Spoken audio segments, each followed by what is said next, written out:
Ropes Organization Walcott Foundation Indian Trust Special Coaching to 8th, 9th and 10th Classes Digital Virtual Learning Bangaru Palim Rugangavar from Pedapunjani by Reddy Pulli Mandal. Chairman Dhanse Karan. Director Drive Sri Lata. Hi, hello everyone. Welcome to Ropes Organization. This is Sai Rupa. I am teaching English subject.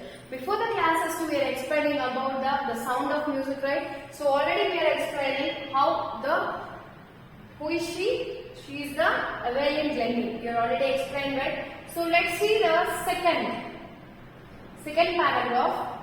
Evelyn Glennie's loss of hearing had been gradual. Her mother remembers noticing something was wrong when the 8-year-old Evelyn was waiting to play the piano.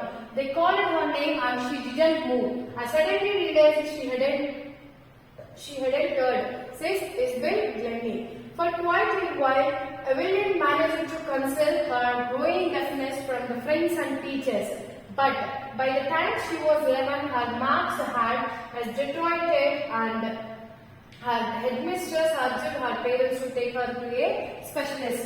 It was then discovered that her hearing was severely impaired as a result of gradual nerve damage. They were advised that she should be fitted with hearing aids and sent to a school for a deaf. Everything suddenly looked black, says Evelyn.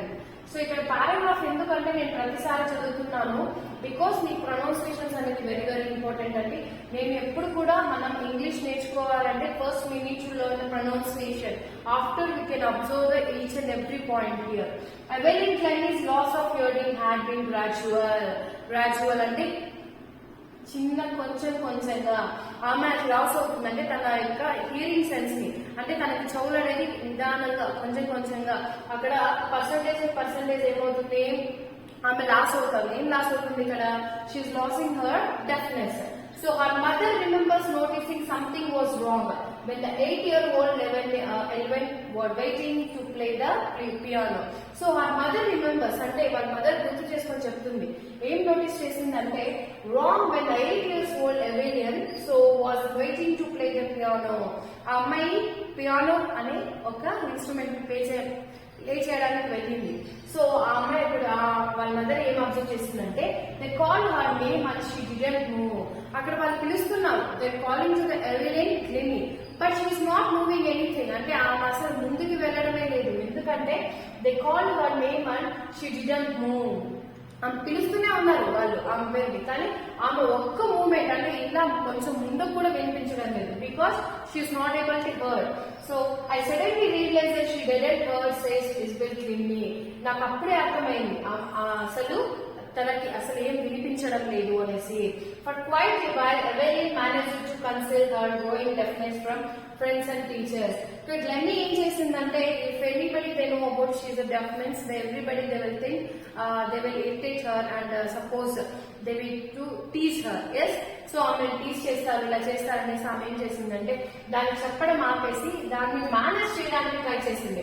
Is console are growing అంటే రోజులు పెరిగే కొద్దీ ఆమె ఏం చేసిందంటే దాన్ని తప్పు చెప్పడం, అంటే డెఫ్ గా లేదు అనేసి వేరే వాళ్ళతో ఫ్రెండ్స్ తో కానీ టీచర్స్ తో కానీ అలా నడుచుకునేది కాదు. So but by the time she was 11 her marks had deteriorated. Our headmistress urged parents to take her a specialist. చూడండి, ఎప్పుడైతే గ్రాజువల్ గా 11 years వచ్చినప్పుడు డిటరాయిటెడ్ ఈస్ నథింగ్ బట్ డిక్రీజ్డ్. ఎప్పుడైతే ఆమె మార్కులు అనేది చాలా తక్కువైపోయాయో హెడ్మిస్ట్రెస్ ఏం చేసింది, they call the parents to take her to A specialist. So వాళ్ళ స్పెషలిస్ట్ కి పిలవడం అనేది జరిగింది. సో హెడ్మిస్ట్రెస్ చెప్పింది it was they discovered that her hearing was severely impaired as a result of gradual nerve damage. Impaired is nothing but weakness. Impaired అంటే ఏంటిమా? Weekend అంటే almost గా damage అయిపోవడం. ఇంపైర్డ్ ఈస్ నథింగ్ బట్ ఏమి చాలా damage అయిపోవడం. So as a result of gradual nerve damage అంటే ఏంటి? తనకి నర్వ్ డ్యామేజ్ వల్లే మొత్తం తన డెఫ్ గా మారిపోయిందని చెప్తున్నారు.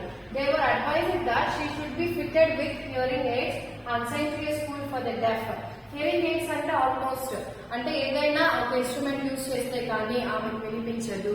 అలాగే అసలు ఏం కానీ వినిపించండి వాళ్ళతో మీరు ఏం చేస్తారు, ఒక స్పెషల్ స్కూల్ కి పంపించండి. అలాంటి స్కూల్స్ ఉంటాయి కదా డెఫ్ పీపుల్ కి, అలాంటి స్కూల్ కి మీరు పంపించండి ఎవరైనా అనేసి ఇక్కడ చెప్పడం జరిగింది. Everything suddenly looked black says Evelyn. చూడండి, looked black is nothing but she's feeling alone. She's feeling alone అంటే చాలా బాధతో అసలు ఏం చేయాలనే సిచ్యువేషన్స్ ఉండిపోయింది ఎవైలే. చూడండి, చాలా బాధపడుతూ. So but Evelyn was not going to give up. అక్కడ అమ్మాయి గివ్ అప్ అంటే వెనుదిరిగి చూడాలనుకోలేదు, అంటే నేను గివ్ అప్ ఇవ్వకూడదు అనేసి అనుకుంటుంది. So she was determined to lead a normal life and pursue her interest in music. So pursue అంటే చదవాలి, కంపల్సరీ నేను దాన్ని సాధించాలి. సో అమ్మాయి ఏమంటుందంటే తనకి మ్యూజిక్ లో ఉన్న ఇంట్రెస్ట్ అయితే అసలు వదలనే లేదు ఎవైలెంట్లీ. One day she noticed a girl playing a xylophone and decided that she wanted to play it too.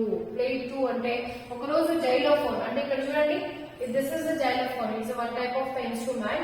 So wooden balls, different lengths. ఆ యొక్క xylophone ఒక అమ్మాయి ఏం చేస్తుందంటే ప్లే చేస్తూ ఉంది. She is playing. సో దాన్ని చూసిన ఎవైలే ఏం చేసిందంటే నేను కూడా దాన్ని ప్లే చేయాలనేసి అనుకునింది. Most of the teachers discouraged her but especially Ron Forbes supported her potential. Potential అంటే ఆమెలో ఉన్న ధైర్యాన్ని, ఆమెలో ఉన్న టాలెంట్ ని. See, percussionist is a person who plays the drum, the tabla. Drum tabla ఎవరైతే రిమైనింగ్ థింగ్స్ ఇన్స్ట్రుమెంట్స్ ప్లే చేస్తారో వాళ్ళు ఏమంటారంటే పర్కషనిస్ట్ అంటారు. సో అలా ఒకతను రాన్ ఫ్రోక్స్ ఇతను ఈమెలో ఉన్న టాలెంట్ ని బయటకు తీసుకురావడం అనేది జరిగింది. సో ఇక్కడ చూడండి, he began by tuning two large drums to different notes. Two large అంటే చాలా డ్రమ్స్ ని కొడుతున్నాడు కదా, ఒక్కొక్కటి ఒక్కొక్క సౌండ్ చేస్తూ ఆమెకి ఆ సెన్స్ అనేది ఇస్తున్నాడు, ఈ విధంగా ప్లే చేయాలి అంటే డ్రమ్స్ కొడుతున్నాడు. Don't listen through your years, you would say try to sense it some other way. Says you will suddenly I realized I could feel higher drum from the waist up and lower one of the waist down. So ఇక్కడ చూడండి, అక్కడ ఉన్నాడు, నువ్వు ఎప్పుడు నీ చెవులతో music ని వినద్దు. You have to listen with your mind. నీ మైండ్ తో కన్నా నువ్వు సపోజ్ తెలుసుకున్నావు అంటే నీ లైఫ్ లో నీకు చేంజింగ్ అనేది చాలా వస్తుంది. కాబట్టి నువ్వేం చేస్తావని have to take the drum with your body, have to see first అంటే ఫస్ట్ ఇలా వేయడం, సెకండ్ ఇలా వేయడం అంటే ఏ డ్రమ్ లో తను వేస్తున్నాడు, దేంట్లో ఏ థింగ్స్ అనేది వేస్తున్నాడు అనేసి ఫస్ట్ ఎవరు అబ్జర్వ్ చేస్తున్నారంటే from the west bound Forbes repeated the exercise. So ఇలాగే నేర్పిస్తున్నాడు ఆమెకి, ఈ విధంగా నువ్వు చేయాలనే సమయాన్ని నేర్పిస్తూనే ఉన్నాడు. And so Evelyn discovered she could sense certain notes in the different parts of her body. Different parts of her body. అంటే బాడీ మూవ్మెంట్స్ ద్వారా ఆమె మ్యూజిక్ నేర్చుకోవాలనేసి రాన్ ఫ్రోక్స్ చెప్పడం అనేది నేర్పించాడు ఆ విధంగా. I had learned to open my mind and body to sounds and vibrations. నేను నా మైండ్ ఓపెన్ చేశాను, ఇవన్నీ కాదు. నేను ఎప్పుడైతే వింటానో అప్పుడే నాకు డిస్టర్బెన్స్ క్లియర్ అవుతుంది. కాబట్టి నా బాడీతో నేను ఇంకా మ్యూజిక్ నేర్చుకుంటాను. The rust she determination hard work. దాని తర్వాత ఆమెకు ఉన్న హార్డ్ వర్క్ ద్వారా ఈ యొక్క థింగ్స్ కి ఎలా రీచ్ అయింది అనేసి ఇక్కడ వరకు మనము చెప్పుకోవచ్చు. సో ఇలాంటి పీపుల్ అనే వాళ్ళు మన యొక్క సొసైటీలో చాలా మంది ఉన్నారు కదండి. సో వాళ్ళు కూడా వాళ్ళ యొక్క లైఫ్ ని ఎలా లీడ్ చేస్తున్నారనేసి మనం కూడా చూడొచ్చు. వాళ్ళలోనే మనకి చాలా గ్రేట్ పీపుల్ కూడా వచ్చారు. సో ఈ యొక్క 2 పారాగ్రాఫ్స్ మీకు ఏదైనా డౌట్ అనిపిస్తే నాకు కామెంట్ సెక్షన్ లో కామెంట్ చేయండి.